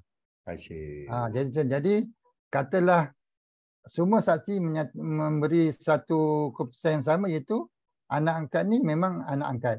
Contohnya walaupun berbeza, jadi nama dia akan terkeluarlah daripada senarai waris. Jadi kalau dia tanya apa tindakan yang perlu dilakukan oleh CD, anak angkat ni tiada cara lah. Inilah pentingnya wasiat ni dibuat semasa hidup. Jadi ini lesson kepada ibu angkat yang masih hidup, untuk dia sekarang ni dia buat wasiat. Sebab dia dah anggap anak angkat tadi umpama darah daging dia kan. Darah daging sendiri. Anak sendiri kan. Tapi kalau ibu angkat ni pun meninggal, dia akan ulang balik cerita yang sama. Maksudnya anak angkat ni tidak akan dapat apa-apa. Jadi lesson kepada ibu angkat untuk ibu angkat ni buat wasiat sekarang. Okey, jadi harapkan Dini boleh memaklumkan kot. Mungkin rakan dia agaknya bagi pihak. Ya, betul. Alright, kita pergi pada soalan seterusnya. Along LA. Wah, Along LA. Boleh ke saya ni perempuan saja, buat wasiat atas nama anak buah lelaki supaya hati saya tidak jatuh pada abang lelaki untuk anak perempuan saya. Minta pencerahan. Oi, cerita ni macam ni lah ceritanya. Okey. Jadi soalan ni untuk Along LA ni sama macam yang soalan yang sebelum tadi, yang kata nak dia apa ni semua dah meninggal tadi kan, saya punya anak perempuan saja tadi, semua sama dengan soalan tadi. Jadi Along LA, contohlah Along LA ni tadi saya perempuan kan, Along LA ni dia ada anak perempuan kan, dia nak buat kepada wasiat kepada anak lelaki Jadi tak perlu pergi jauh, tak perlu pergi jauh, tak perlu nak lantik anak buah pula, nanti cerita lain pula. Lantik anak, bagi terus kepada buat wasiat kepada anak, terus kepada anak perempuan. Tak payah nak wasiat kepada anak lelaki. Lepas tu anak lelaki nanti kena tukarkan balik kepada anak perempuan dia. Kan panjang cerita kan, tak payah. Jadi Along LA terus buat wasiat kepada anak perempuan sahaja. Tetapi dalam masa yang sama, macam saya sebutkan tadi, jangan ada terdetik dalam hati untuk menafikan hak faraid adik-beradik yang lain. Jangan ada terdetik. Cuma tetapkan dalam hati bahawa kita buat wasiat ni hanya semata-mata untuk kebaikan, kebajikan anak-anak perempuan kita sendiri. Jangan nak menafikan itu, nanti kita takut tergugur iman kita, tersasar iman kita nanti. Sebab faraid ialah hukum Allah dalam Quran. Ya. Okey, itu dah jawapan daripada Cik Masyari. Along LA boleh dapat lanjut kepada pihak Amanah Raya. Soalan kita masih lagi banyak, kita akan tanya. Soalan kita ada masa lagi. Wan Muhammad Rusdi bertanya, adakah Amanah Raya memberi diskaun untuk pemegang SMB? Pemegang SMB yang sudah lama pegang SB ni khas usullah pula Jamat. Silakan Jamat. Ada rekas? Ada Okey, dia buat masa ni tak adalah, tetapi satu idea yang baik juga tu. Satu idea cadangan yang baik. Mungkin kita boleh orang kata angkatkan cadangan, kemukakan kan. Kebetulan pula saya di departmen yang betul lah. Soalan tu ditanya pada soalan departmen yang betul. Sebab kami ni yang jaga macam marketing lah. Saya, jabatan saya macam jabatan marketing, pemasaran kan. Pemasaran. Nama-lamanya ialah pemasaran. Sekarang ni kami dah rebranding, nama baru. Jabatan Pembangunan Perniagaan kan. Jadi saya take note lah soalan yang InsyaAllah. InsyaAllah. InsyaAllah. InsyaAllah. Okey, Cik Wan, tu dah insyaAllah pihak Amanah Raya akan menerima cadangan baru dicadangkan. Alright, kita beri soalan kepada Abdullah Abdul Rahman yang bertanya, bila buat wasiat wajib ke 1/3 untuk bukan waris? Boleh ke buat wasiat untuk berikan semuanya kepada waris saja? Boleh ke tidak? Silakan. Okey. Soalan yang baik. Dia ditanya tadi, adakah wajib untuk buat satu? Tidak. Wasiat dia 1/3 itu dah syarat kalau nak ikut. Kan, kalau nak ikut, kalau tak ikut tak ada masalah. Okey. Jadi itu bukan wajib untuk mesti buat kepada bukan waris, 1/3. tidak. Tidak, tak semesti. Dia nak buat dia tak nak bagi pada, dia buat wasiat kepada among the waris saja. Contoh soalan kedua dia tadi kan. Boleh tak dia nak buat wasiat kepada waris dia saja? Tak ada masalah. Contohnya dia ada macam saya lah. Saya ada 3 anak dan saya ada 3 biji. Alhamdulillah Allah bagi rezeki. Saya ada 3 biji. Saya ada 3 biji rumah. Memang kami plan lah. Jadi saya ada 3 biji rumah. Jadi rumah ni berlainan tempat, berlainan persekitaran, berlainan harga, berlainan dia punya sentimental dia kan, sentimental value dia kan. Jadi tak sama. Sedangkan ini anak-anak kita kan, jadi ada yang harga lebih mahal, ada yang murah sikit, ada yang dekat dengan bandar, jauh dengan. Jadi macam mana kita nak buat? Jadi dekat sini saya buat wasiat hanya kepada waris-waris saja, tetapi rumah pertama kepada anak nombor 1, rumah nombor 2 kepada anak nombor 2. Jadi mereka inilah yang, ini adalah pesanan hasrat saya. Tetapi kalau mereka tak patuhi, terpulang pada mereka. Maksudnya mereka tak respect saya lah. Mereka tak respect saya sebagai ibu bapa lah. Kan? Itu. Jadi saya wasiat ni apa-apa saja. Apa-apa saja. Ya, boleh buat kepada bukan waris, buat kepada waris, buat kepada seorang waris ke, tak ada masalah. Cuma kita mengharapkan mereka ni menghormati, mereka respect, mereka ingat kita sebagai ibu bapa mereka lah. Waktu pelaksanaannya nanti. Okey, tu jawapan daripada Cik Ahmad, Cik Abdullah. Dan sebenarnya kita mungkin ada soalan yang terakhir tapi panjang ni. Makin lama makin ramai, tapi tak apa, kita cuba ya. Kita cuba. Daripada soalan Abdul Rani, ni sahabat saya ni. Dia ada 3 soalan. Wow. Adakah wasiat terbatal jika ada waris yang mempertikaikan kandungan wasiat tersebut? 1, mempertikaikan kandungan wasiat. Yang kedua, bolehkah hibah secara bertulis dilaksanakan selepas mati sebab pemberi hendak pemegang dibuat selepas kematian beliau? Okey, itu soalan yang kedua.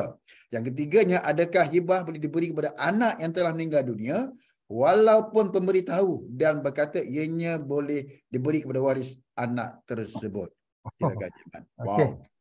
Okey, soalan pertama tadi, kalau takut saya lupa, ingat kembali. Soalan pertama tadi kalau wasiat dipertikaikan kan. Jadi wasiat ni mungkin kita yang pertikaikan, tapi di pihak Mahkamah Syariah melihat benda tu tak ada masalah, mematuhi hukum wasiat kan. Sebab dia mudah saja untuk Mahkamah Syariah mengesahkan sesuatu wasiat di mana memang wujudnya orang yang berwasiat tu, dan yang keduanya cukup saksi dia. Saksi dia tadi saya kata lelaki, 2 orang lelaki atau seorang lelaki, 3 orang perempuan. Yang pertama 2 lelaki atau 1 lelaki, 3 orang perempuan atau 4 orang perempuan.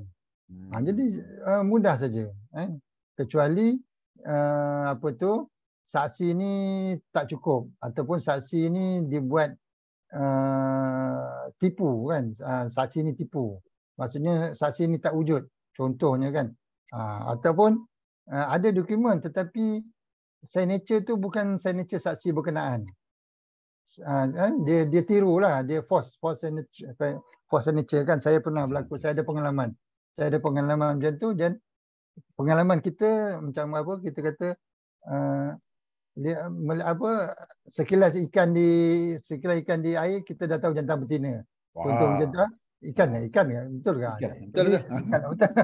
Jadi saya dah dapat tangkap Jadi kita dah tahu dia punya stroke tu, kedalaman dia sengit ke tebal ke apa, kita boleh nampak lah, boleh kan. Jadi itu mungkin dari segi teknikal. Sebab dari segi hukum dia straightforward, iaitu Straightforward.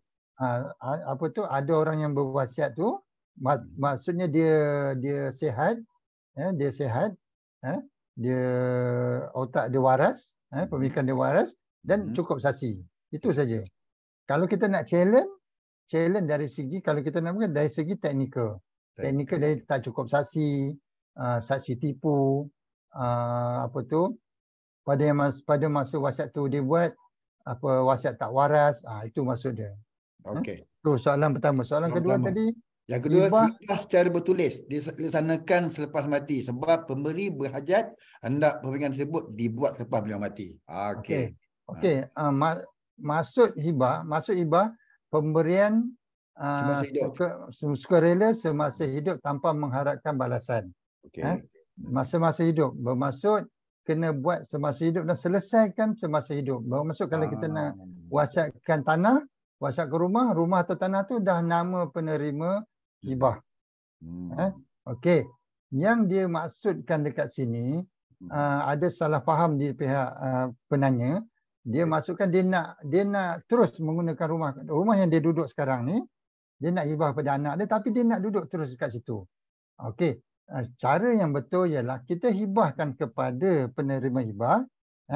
Lepas tu kita berbincang dengan penerima hibah untuk membenarkan kita duduk di situ.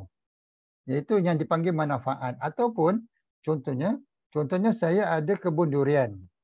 Saya ada kebun durian, musangking. Saya nak hibahkan kepada anak saya. Setiap tahun saya pajakkan tanah tu.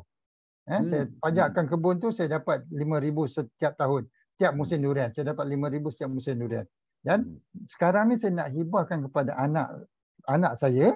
Tapi saya nakkan duit pajakan tu saya nak terima terus. Dia maksudnya sekarang ni apabila kita hibahkan apa tu, tanah kebun durian tu kepada anak kita, sepatutnya kita hibahkan sekali dengan wang pajakan. Wang keuntungan pajakan tadi. Dekat situ baru kita bincang untuk kita menggunakan manfaat duit pajakan tadi tu. Maksudnya persetujuan tu mesti datang daripada penerima hibah iaitu anak kita. Benda ni berlaku di amanah raya. Jadi kalau katakan tuan Encik Rani tadi nak buat hibah begini, datang ke amanah raya. Sebab dekat amanah raya kita akan buatkan secara apa tu, komprehensif, secara inklusif. Maksudnya dengan 3 pihak, amanah raya, penghibah dan penerima hibah. Dia ada dekat situ. Yang ketiga tadi apa? Soalan ketiga. Adakah hibah boleh diberi kepada anak yang telah meninggal dunia walaupun pemberi tahu dan berkata ianya boleh diberi kepada waris anak tersebut? Tidak. Dia kalau sekarang ni, dia penerima hibah, dia mesti hidup. Sebab dia kena terima. Iaitu khaubat. Dia ada 5 rukun. Dia hibah ada 5 rukun. Pemberi hibah, penerima hibah, harta yang dihibahkan, yang keempatnya sirah iaitu ijab kabul, yang kelimanya khaubat. Khaubat ni pindah milik. Jadi kalau katakan kita nak hibah sekarang ni, tapi penerima hibah dia dah meninggal tahun lepas, kan? Tak jadilah sebab dia tak terima. Tak ada pindah milik dekat situ. Ijab kabul pun tak ada. Ataupun dalam yang soalan lain, hari ini kita nak berhibah, lepas tu dia mati. Penerima hibah tu dia dah terima tapi dia mati. Akan menjadi harta pusaka penerima hibah. Sebab hibah ni adalah mutlak. Kita bagi terus. Sudah jadi kepunyaan penerima hibah. Okey. Jamal, kita ada lagi 2 soalan. Cuba minta Jamal ringkaskan. Yang pertamanya Razif tadi. Mungkin soalan ini ada persamaan yang diterangkan tadi. Itu soalannya, jika pasangan tiada anak dan mengambil anak angkat semasa hidup, tapi anak angkat berbinkan bapa angkat dalam IC. Kita punya kongsi tadilah.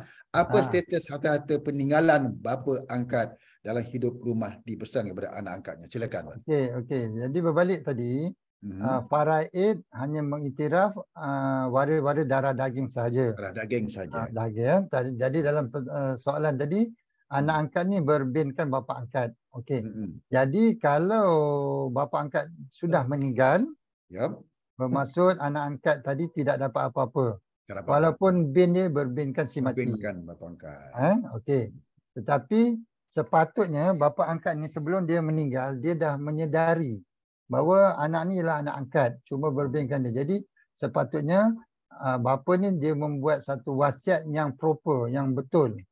Dia jangan main sebut-sebut, sebab bila sebut-sebut tak ada dokumen. Tak ada dokumen, jadi dia akan dipetikaikan dekat situ nanti. Jadi katalah saya kata bagi contoh tadi, tanah yang value tinggi tepi jalan, ada supermarket, ada hospital, ada apa semua lengkap, infrastruktur.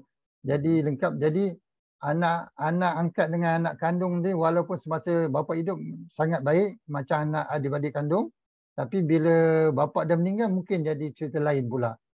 Kan, engkau bukan adik-adik kami, engkau pergi sana. Engkau pergi balik kepada bapa engkau.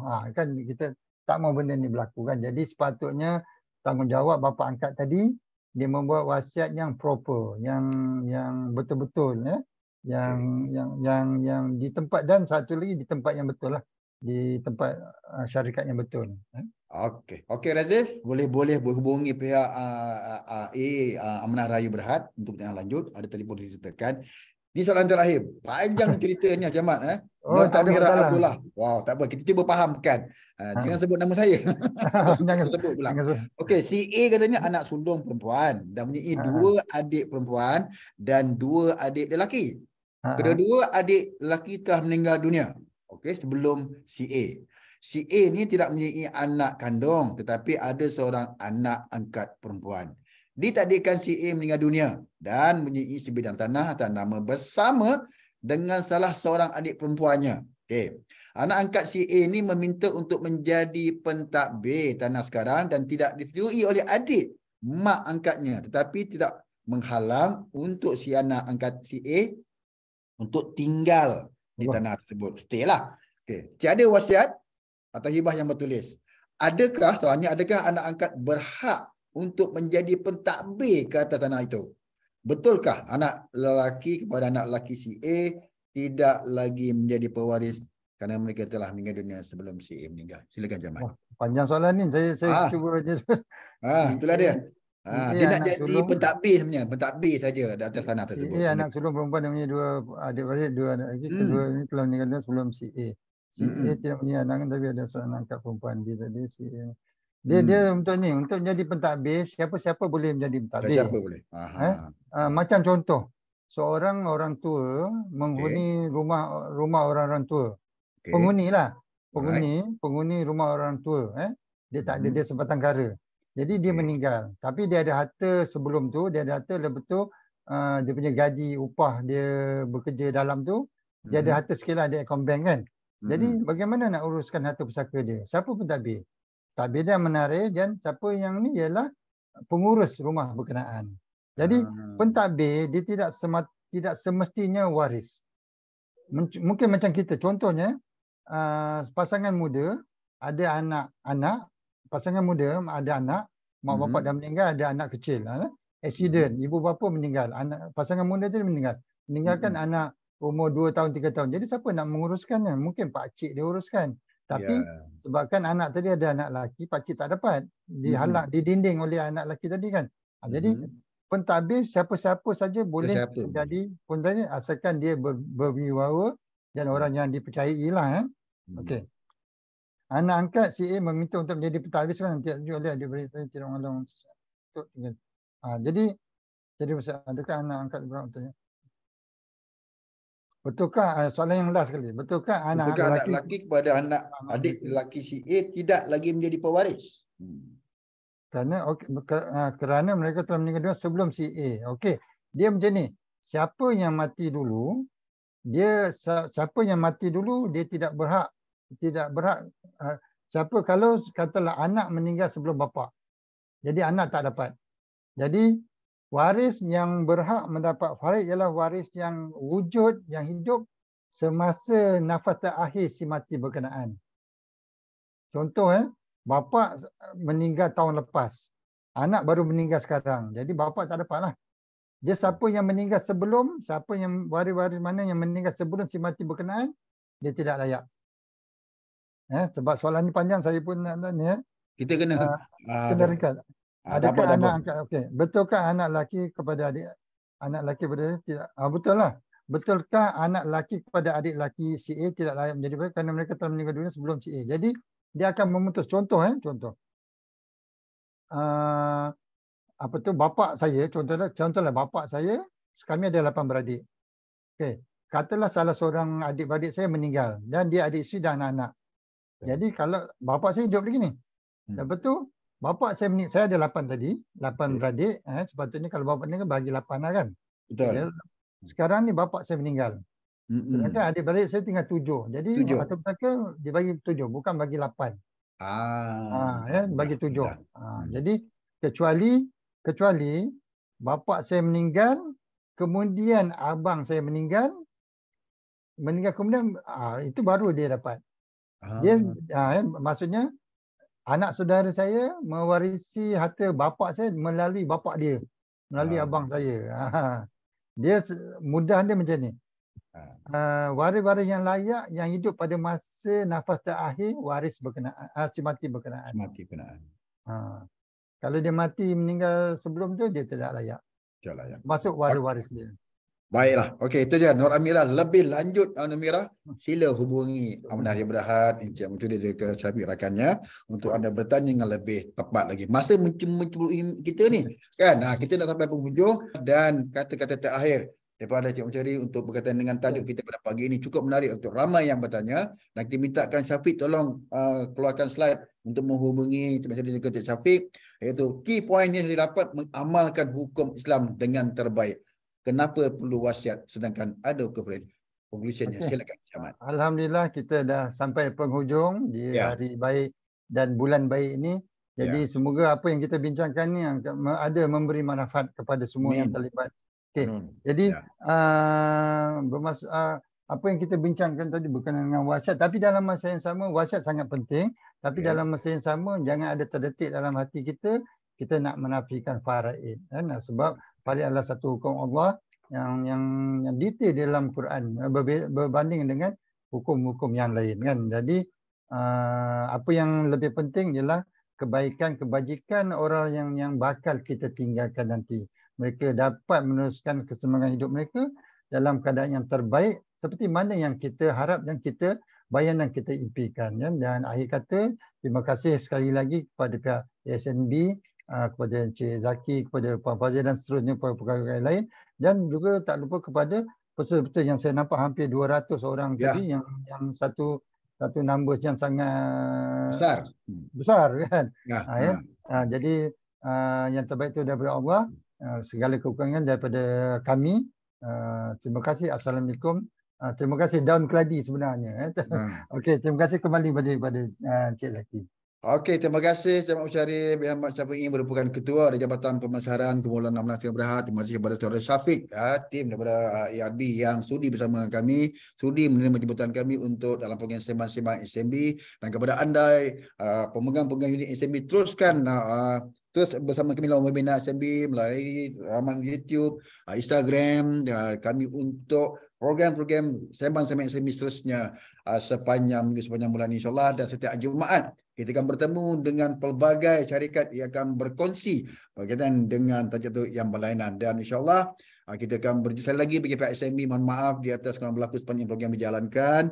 Dan sekiranya anda ingin menjemput kami untuk mengadakan sesi webinar secara fizikal maupun secara online, bolehlah meng-emailkan kepada kami, itu financialeducation@smb. Financial Education smb@pb.com.my, atau menghubung kami di talian 05813 atau 0053887 untuk kita berbincang untuk mengadakan sesi sembang.